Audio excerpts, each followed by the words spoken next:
ಎಲ್ಲರಿಗೂ ಶುಭ ದಿನ. ಇವತ್ತು ಲೆಗ್ ಡೇ ಮಾಡೋಣ, ಬಟ್ ಅದಕ್ಕಿಂತ ಮುಂಚೆ ಇವಾಗ ನನ್ನ ಡಯಟ್ ಬಗ್ಗೆ ನಿಮಗೊಂದು ರಫ್ ಫಿಗರ್ ಕೊಡ್ತೀನಿ. ಬೆಳಗ್ಗೆ ತಿಂಡಿಗೆ ನಾನು ನಮ್ಮಮ್ಮ ಏನು ಅಡುಗೆ ಮಾಡ್ತಾರೆ ಅದನ್ನೇ ತಿನ್ನೋದು.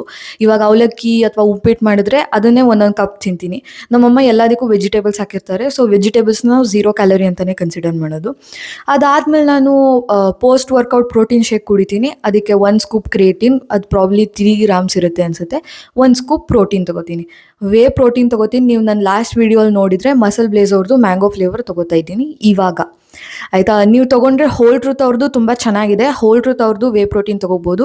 ನೀವು ವೀಗನ್ ತೊಗೊಳಂಗಿದ್ರೆ ಒರಿಜಿನ್ ನ್ಯೂಟ್ರಿಷನ್ ಅಂತ ಇದೆ. ನಾನು ವೀಗನ್ನೇ ಮಾಡ್ತಾ ಇದ್ದೆ. 1 ವರ್ಷ ಪೂರ್ತಿ ವೀಗನ್ ಪ್ರೋಟೀನೇ ಕನ್ಸ್ಯೂಮ್ ಮಾಡಿದ್ದೀನಿ ನಾನು, ಒರಿಜಿನ್ ನ್ಯೂಟ್ರಿಷನ್ ಅವ್ರದ್ದು. ಅದೂ ಚೆನ್ನಾಗಿದೆ. ನೀವು ವೇ ಪ್ರೋಟೀನಿಗೆ ಸ್ವಿಚ್ ಆಗಬೇಕಂದ್ರೆ ಮಸಲ್ ಬ್ಲೇಸ್ ಅಥವಾ ಹೋಲ್ ಟ್ರೂತ್ ಅವ್ರದ್ದು ತುಂಬ ಚೆನ್ನಾಗಿದೆ. ಪ್ರೋಟೀನ್ ಶೇಕ್ ಆದಮೇಲೆ ಮಧ್ಯಾಹ್ನ ಊಟಕ್ಕೆ ಏನು ಮಾಡ್ತೀನಿ ಅಂದರೆ ಅನ್ಕುಕ್ಡ್ ರೈಸ್ 50 ಗ್ರಾಮ್ಸ್ ವೇ ಮಾಡಿಬಿಟ್ಟು, ಅದು ಕುಕ್ಡ್ ಆದಮೇಲೆ 150 ಗ್ರಾಮ್ಸ್ ಆಗುತ್ತೆ. ಚಿಕನ್ನು ಅನ್ಕುಕ್ಡ್ 150 ಗ್ರಾಮ್ಸ್ ತೊಗೊತೀನಿ. ಅದನ್ನು ಬೇಸಿಕಲಿ ಏರ್ ಫ್ರೈರಿಗೆ ಹಾಕ್ತೀನಿ ನಾನು. ಏನೇನು ಮಸಾಲೆ ಬೇಕು ಅದನ್ನು ಹಾಕಿ. ನೆಕ್ಸ್ಟ್ ವೆಜಿಟೇಬಲ್ ಪಲ್ಯ ನಮ್ಮಮ್ಮ ಮಾಡೇ ಇರ್ತಾರೆ. ವೆಜಿಟೇಬಲ್ ಪಲ್ಯ ಜಾಸ್ತಿ ಇಟ್ಕೊಳ್ಳಿ, ಬಿಕಾಸ್ ಹೊಟ್ಟೆ ಅದರಿಂದನೇ ತುಂಬದು ನಿಮಗೆ. ಆ್ಯಂಡ್ ವೆಜಿಟೇಬಲ್ಸ್ ನಾನು ಹೇಳ್ದಂಗೆ 0 ಕ್ಯಾಲರಿಯಾಗಿ ಕನ್ಸಿಡರ್ ಮಾಡಿ, ಆಯಿತಾ? ಇಷ್ಟು ಮಧ್ಯಾಹ್ನದ ಮೀಲಿಗೆ. ನನಗೆ ಸಂಜೆ ಹೊಟ್ಟೆ ಹಸಿದಾಗ ಬನಾನಾ ತೊಗೊತೀನಿ, ಆಲ್ಮಂಡ್ಸ್ ತೊಗೋತೀನಿ. 20 ಗ್ರಾಮ್ಸ್ ಆಫ್ ಬನಾನಾ ಕನ್ಸ್ಯೂಮ್ ಮಾಡ್ತಾ ಇದ್ದೀನಿ ರೀಸೆಂಟಾಗಿ. ಆ್ಯಂಡ್ 20 ಗ್ರಾಮ್ಸ್ ಆಫ್ ಆಲ್ಮಂಡ್ಸ್ ತಿಂತಾ ಇದ್ದೀನಿ ರೀಸೆಂಟಾಗಿ. ಆ್ಯಂಡ್ 2 ಬನಾನಾಸ್ ಕನ್ಸ್ಯೂಮ್ ಮಾಡ್ತಾ ಇದ್ದೀನಿ. ಆಮೇಲೆ ರಾತ್ರಿ ಊಟಕ್ಕೆ ಏನು ಮಾಡ್ತೀನಿ ಅಂದರೆ 1 ಚಪಾತಿ, 1 ಮೊಟ್ಟೆ. ಇವಾಗ ಸ್ಟಾರ್ಟ್ ಮಾಡಿರೋದ್ರಿಂದ 2 ಮೊಟ್ಟೆ ತೊಗೋತಾ ಇದ್ದೀನಿ. ಹೋಗ್ತಾ ಒಂದು ಸ್ವಲ್ಪ ಕ್ಯಾಲರಿ ಕಮ್ಮಿ ಆಗ್ತಾ ಹೋಗುತ್ತೆ. ಇವಾಗ ಸ್ಟಾರ್ಟ್ ಮಾಡಿದ್ರಿಂದ 2 ಮೊಟ್ಟೆ, 1 ಚಪಾತಿ, 150 ಗ್ರಾಮ್ಸ್ ಆಫ್ ಅನ್ಕುಕ್ಡ್ ಚಿಕನ್. ಅಂದರೆ ಕುಕ್ ಮಾಡಾದ್ಮೇಲೆ ಅದು ಎಷ್ಟಾಗುತ್ತೆ ನಾನು ಲೆಕ್ಕ ಮಾಡಿಲ್ಲ. 150 ಅನ್ಕುಕ್ ತೊಗೊಳ್ಳಿ. ಆಮೇಲೆ ಜಾಸ್ತಿ ವೆಜಿಟೇಬಲ್ ಪಲ್ಯ. ಮಲಗಬೇಕಾದ್ರೂ ನಿಮಗೆ ಹೊಟ್ಟೆ ತುಂಬಿರುತ್ತೆ. ಟೆನ್ಷನ್ ಇಲ್ಲ. ಇದು ನಂದು ಇವಾಗ ಸದ್ಯಕ್ಕಿರೋದು ಡಯಟ್ ಪ್ಲ್ಯಾನ್. ನೀವು ನನ್ನ ಜೊತೆ ಕೀಪಪ್ ಮಾಡ್ತಾ ಇದ್ರೆ ಕೀಪಪ್ ಮಾಡಿ, ಬಿಕಾಸ್ ಹೋಗ್ತಾ ವಾರಕ್ಕೆ ನಾನು ಸ್ವಲ್ಪ ಕಮ್ಮಿ ಮಾಡ್ತಾ ಬರ್ತೀನಿ. ಇವಾಗ 1600 ಸಮಥಿಂಗ್ ಇದೆ ಕ್ಯಾಲೋರಿ. ಹೋಗ್ತಾ 1300 ತನಕ ಹೋಗುತ್ತೆ ಅಷ್ಟೇ. ನಂದೇನು 30 ಡೇ ಪ್ಲ್ಯಾನ್ ಇದೆ, ಅದರಲ್ಲಿ ನೀವು ಜಾಯ್ನ್ ಆಗಿ. ಇವತ್ತು ಲೆಗ್ ಡೇ ಮಾಡಿದ್ದೀನಿ. ನಾಳೆ ಮತ್ತೆ ನಿನ್ನೆ ಪುಷ್ ಡೇ ಮಾಡಿದ್ದೆ, ಇವತ್ತು ಲೆಗ್ ಡೇ, ನಾಳೆ ಫುಲ್ ಡೇ ಇರುತ್ತೆ. Stay tuned. First leg day start ಮಾಡಬೇಕಾದ್ರೆ ಆಬ್ವಿಯಸ್ಲಿ ಸ್ಟ್ರೆಚಸ್ ಮಾಡಿಬಿಟ್ಟು ಬಾರಲ್ಲಿ ಒಂದು 15 ರೆಪ್ಸ್ ಹೊಡೆದಿದ್ದೀನಿ, ಖಾಲಿ ಬಾರಲ್ಲಿ ವೆಯ್ಟ್ಸ್ ಹಾಕೊಂಡಲೆ.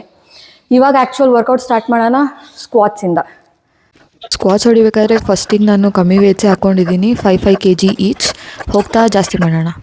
ಸ್ಕ್ವಾಟ್ಸ್ ಮುಗೀತು. ಇವಾಗ ನಮ್ಮ ಎಲ್ಲರ ಫೇವ್ರೇಟ್ ಲೆಗ್ ಎಕ್ಸ್ಟೆನ್ಷನ್. ಇದು ಮಜಾ ಕೊಡುತ್ತೆ. ಲೆಗ್ ಎಕ್ಸ್ಟೆನ್ಷನ್ ಏನಕ್ಕೆ ಮಜಾ ಕೊಡುತ್ತೆ ಅಂತ ಅಂದರೆ ಕಾಲು ಎತ್ತದಷ್ಟೇ ಆರಾಮ್ಸೆ ಕೂತ್ಕೊಂಡು ಹೊಡಿಬೋದು, ಬೇರೆದಕ್ಕೆ ಕಂಪೇರ್ ಮಾಡಿದ್ರೆ. ಲೆಗ್ ಡೇ ಮಾಡ್ತಾ ವೀಡಿಯೋ ಮಾತ್ರ ನಿಜ ಮಾಡಬಾರ್ದು. ಏನೇನು ಮಾತಾಡ್ಕೋಬೇಕಂತ ಇದ್ದೀನಿ, ಎಲ್ಲ ಮರ್ತೋಗ್ತಾ ಇದೆ. ಈಗ ನೀವು ಮಾಡಬೇಕಾಗಿರೋದು ಏನಂದರೆ ಲೆಗ್ ವರ್ಕೌಟಲ್ಲಿ ನಿಮಗೆ ಯಾವುದು ಫೇವ್ರೇಟು, ಯಾವ್ದು ನಿಮಗೆ ಲೀಸ್ಟ್ ಫೇವ್ರೇಟ್ ಅನ್ನೋದು ಕಾಮೆಂಟ್ ಹಾಕಿ. ಏನಕ್ಕಂದರೆ ನಂಗೆ ಆರ್ಡಿಯಲ್ ಇಷ್ಟ. ಆ್ಯಂಡ್ ನನ್ನ ಲೀಸ್ಟ್ ಫೇವ್ರೇಟು ಬುಲ್ಗೇರಿಯನ್ ಸ್ಪ್ಲಿಟ್ ಸ್ಕ್ವಾಟ್. ಹಿಂಗೆ ಬಂದಂಗೆ ಅನಿಸುತ್ತೆ. ಆರ್ಡಿಯಲಲ್ಲಿ ನಿಮ್ಮ ಬ್ಯಾಕ್ ಸ್ಟ್ರೈಟ್ ಇಟ್ಕೊಳ್ಳಿ, ಅಷ್ಟೇ ನಾನು ಹೇಳೋದು. ಹಾಗೆ ಆರ್ಡಿಯಲ್ ಮುಗಿಸ್ಕೊತಾ ಹಿಪ್ ಥ್ರಸ್ಟ್ ಸ್ಟಾರ್ಟ್ ಮಾಡಿದ್ದೀನಿ. ಹಿಪ್ ಥ್ರಸ್ಟ್ ಮಾಡೋಕೆ ಒಂದು ಸ್ವಲ್ಪ ಕಷ್ಟ ಆಯಿತು, ಏನಕ್ಕಂದರೆ ಸುಮಾರು ದಿನ ಆದಮೇಲೆ ಹೊಡಿತಿರೋದ್ರಿಂದ. Doing great guys. First day ಅಲ್ಲೇ ಜಾಸ್ತಿ ಹೊಡಿತಾ ಇದ್ದೀನಿ ಅನ್ನಿಸ್ತಿದೆ. ಇರಲಿ. ಫೈನಲಿ ಎಲ್ಲ ಮುಗಿಸ್ಕೊಂಡು ಸ್ಟ್ರೆಚಸಿಂದ ಎಂಡ್ ಮಾಡ್ತಾ ಇದ್ದೀನಿ. ಎಲ್ಲ ವರ್ಕೌಟ್ ಆದಮೇಲೆ ಸ್ಟ್ರೆಚ್ ಮಾಡಿ ಗೈಸ್, ಏನಕ್ಕಂದರೆ ನಿಮ್ಮ ಬಾಡಿನೂ ಫ್ಲೆಕ್ಸಿಬಲ್ ಆಗಿರುತ್ತೆ. ನೆಕ್ಸ್ಟ್ ಡೇಗೆ ವರ್ಕೌಟ್ ಮಾಡೋಕ್ಕೂ ಈಸಿ ಆಗುತ್ತೆ. ಸ್ಟ್ರೆಚ್ ಮಾಡಿಲ್ಲ ಅಂದರೆ ಅದನ್ನು ಎಸ್ಪೆಷಲಿ ಲೆಗ್ ಡೇ ಆದಮೇಲೆ ನೀವು ಡಕ್ ಥರನೇ ವಾಕ್ ಮಾಡಬೇಕಾಗುತ್ತೆ.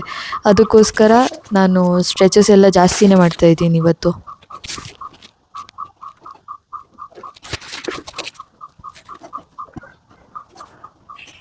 ಗೈಸ್, ಇವತ್ತಿನ ವೀಡಿಯೋನ ನಾನು ಇಲ್ಲೇ ಮುಗಿಸ್ತಾ ಇದ್ದೀನಿ. ಹೋಪಿಂಗ್ ದ್ಯಾಟ್ ನೀವು ಸ್ಟಾರ್ಟ್ ಮಾಡಿದ್ದೀರಾ ವರ್ಕೌಟ್ ಅಥವಾ ನಾಳೆಯಿಂದ ಮಾಡ್ತೀರಾ ಅಂತ ಅಂದ್ಕೊಂಡು. Thanks for watching.